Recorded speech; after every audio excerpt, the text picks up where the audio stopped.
ইন্নাল আবদাল মুমিনা ইয়ারা যুনুবাহু কান্নাহু কাঈদুন তাহতা জাবাল। ঈমানদার একটা গুনাহকে মনে করে আমার মাথার উপর একটা পাহাড়, এই পাহাড়টা আমার উপর যে কোনো সময় পড়তে পারে। ঈমানদার মনে করে একটা পাহাড় আমার উপর, এই পাহাড়টা আমার উপর পড়তে পারে। এই হাদিস দ্বারা বোঝা যায় ঈমানদার যখন কোনো গুনাহ করতে যায়, করার সময় তার মনের মধ্যে এই জিনিসটা আসবে, সর্বনাশ, আমার উপর একটা পাহাড়, এই পাহাড় আমার উপর পড়তে পারে। বলেন তো পাহাড় পড়লে মানুষ বাঁচে না মরে? তাহলে একজন প্রকৃত ঈমানদার ছোট্ট গুনাহকে আওয়াজ দিয়ে বলেন কিসের মতো মনে করবে? আপনাদের হাত পায়ে ধরে বলি, আজকে থেকে গুনাহ করার আগে কথাটা মনে রাখবেন, আমি একজন ঈমানদার, একটা গুনাহ আমার কাছে পাহাড়ের মতো মনে হওয়া দরকার। যদি দেখাইতে পারতাম, সিনাটা ফাইরা আপনাদেরকে দেখাইতে পারতাম কত কষ্ট নিয়ে কথাগুলা বলতেছি। একজন ঈমানদারের উচিত গুনাহ করার আগে চিন্তা করা, আমার মাথার উপর একটা পাহাড়, আমি এই হাদিস পড়ে চিন্তা করি সর্বনাশ, পাহাড় পড়লে তো মানুষ বাঁচে না, এর মানে একটা গুনাহ মানুষকে শেষ করে দিতে পারে, একটা গুনাহ।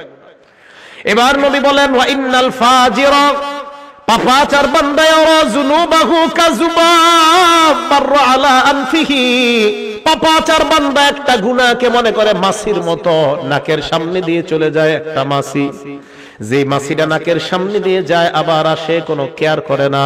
একটা মাছি আমার সামনে দিয়ে গেছে, গুনাহকে কোনো গুনাহ মনে করে না।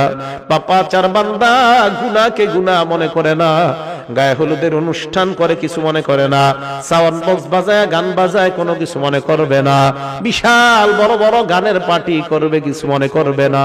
তার কাছে মনে হবে একটা মাছির ডানা আমার সামনে দিয়ে যায় আবার আসে। বলেন তো যদি ঈমানদার হয় ওই গুনাহ কিসের মতো মনে হবে? মনে থাকবে নি? এবার শোনেন, নবী বলেন যদি গুনাহ হয়ে যায় আল্লাহর কাছে তওবা করো, আল্লাহ তোমার জিন্দেগীর গুনাহগুলা মাফ করে দিবেন। হাদিসের মধ্যে নবী উদাহরণ দিয়ে বুঝায়, লাল্লাহু আফরাহু বিতাওবাতি আবদিহি মিন রাজুল নাযালা মানজিলাত ওয়া বিহি মাহলাকা। কোন বান্দা একটা সফরে বের হয়, বের হওয়ার পর ওই বান্দা সফর করতে করতে অনেক দূর যায়, যাওয়ার পর হঠাৎ বান্দা এক জায়গায় বিশ্রাম নেওয়ার জন্য সফর বিরতি দেয়। হঠাৎ আশেপাশে তাকায় দেখে কোনো মানুষ নাই, ঘর নাই, ঘর বাড়ি কিছু নাই, যেই কোনো মুহূর্তে তার উপর কোনো হিংস্র প্রাণী আক্রমণ করতে পারে, অথবা কোনো ডাকাত দল তার উপর আক্রমণ করতে পারে। আশেপাশে তাকায় দেখে কেউ নাই, কেউ নাই। এবার ওই বান্দা, তার সাথে তিনটা জিনিস আছে। এক নাম্বার মাহু রাহিলা, তার সাথে আছে তার বাহন, বাহন। দুই নাম্বার আলাইহা তাআমুহু ওয়া শারাবু, ওই বান্দার বাহনের উপর তার খানা এবং তার পানি তার বাহনের উপর।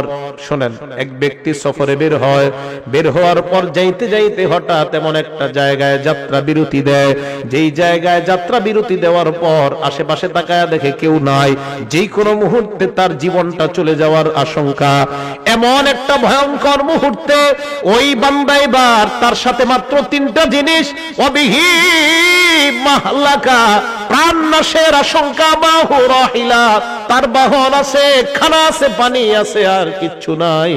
বান্দা চিন্তা করলো একটু ঘুমায় নেই, ঘুম থেকে ওঠার পর আবার সফর শুরু করব।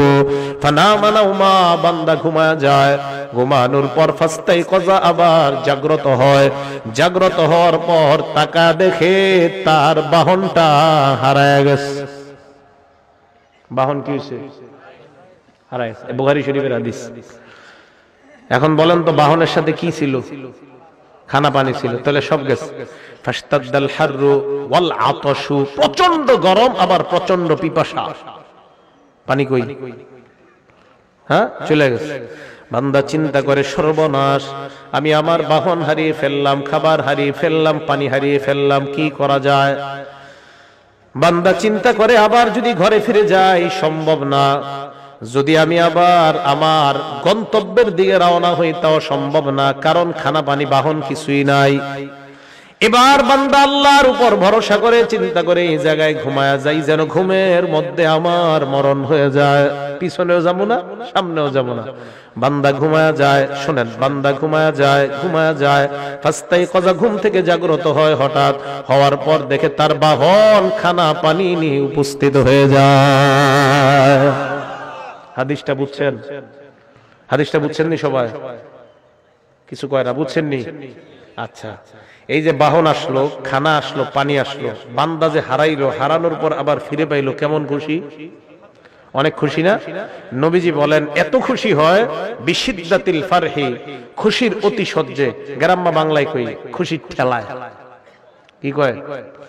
খুশির ঠেলায় আল্লাহরে কয় আল্লাহুম্মা আনতা আব্দি ওয়া আনা রাব্বুকা, আল্লাহ আপনি আমার গোলাম, আমি আপনার রব। হ্যাঁ, আল্লাহরে কয়, মানে এ জানে না, এর মুখ দিয়ে কি বের হইছে কইতে পারে না। ঠিক আছে না কথাটা? আল হাদিস ভাই থাকলে কেউ জবাব দেন, এই হাদিসের জবাব দেন। এই হাদিসের কি জবাব? বুখারী শরীফের হাদিসই তো, আসেনি এলাকায়? হ্যাঁ, আল হাদিস ভাই আছে এলাকায়? যদি থাকে এই হাদিসের জবাব কি? যে এই হাদিসে যে বান্দা আল্লাহরে কইলো আপনি আমার রব, আমি আপনার, আপনি আমার গোলাম, আপনি আমি আপনার রব, কি জবাব? বিপদে পড়ে যাবে না।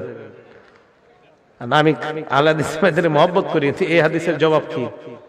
হাদিস না ফলো করেন সহিহ হাদিস, এই তো বুখারীর হাদিস, বুখারী শরীফের 6308 নম্বর হাদিস। কি জবাব?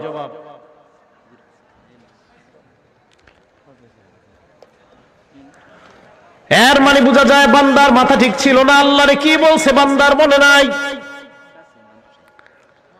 বান্দা আল্লাহরে খুশির ঠেলায় বলছে আল্লাহ আপনি আমার গোলাম, আমি আপনার রব। নবী বলেন এই বান্দা হারিয়ে যাওয়া বাহন ফিরে পাওয়ার পর যে পরিমাণ খুশি হয়, একজন বান্দা গুনাহ করার পর তওবা করলে এর চাইতে কোটি গুণ বেশি আল্লাহ খুশি হয়ে যায়। আল্লাহ এত খুশি হয় বান্দা গুনাহ করে তওবা করে আল্লাহর কাছে। তাহলে বলেন আজকে থেকে আমরা ওয়াদাবদ্ধ, গুনাহ করার পর কাউকে বলবো না, বলবো একমাত্র একজনকে। আওয়াজ দিয়ে বলেন তিনি কে? আল্লাহ। তুমি আমার হাত দিলা, পা দিলা, চোখ দিলা, মাবুদ কত গুনাহ করলাম, চোখের মাধ্যমে, হাতের মাধ্যমে, পায়ের মাধ্যমে। আল্লাহ আমার সন্তান যদি কষ্ট পায়, আমি কষ্ট পাই, মাবুদ আমিও গুনাহ করলে তুমিও তো মনে হয় এরকম কষ্ট পাও, কারণ তুমি না আমারে কত মায়া করে বানাইলা। আল্লাহ না আমারে আপনারে মায়া করে বানাইছে। আপনার ছেলে কষ্ট পাইলে আপনার কত কষ্ট লাগে, তো আল্লাহ আমারে আপনারে বানাইছে। এই হাতটা দিয়ে যখন গুনাহ, আল্লাহ বান্দা এই হাতটা তো গুনাহ করতে দেই নাই।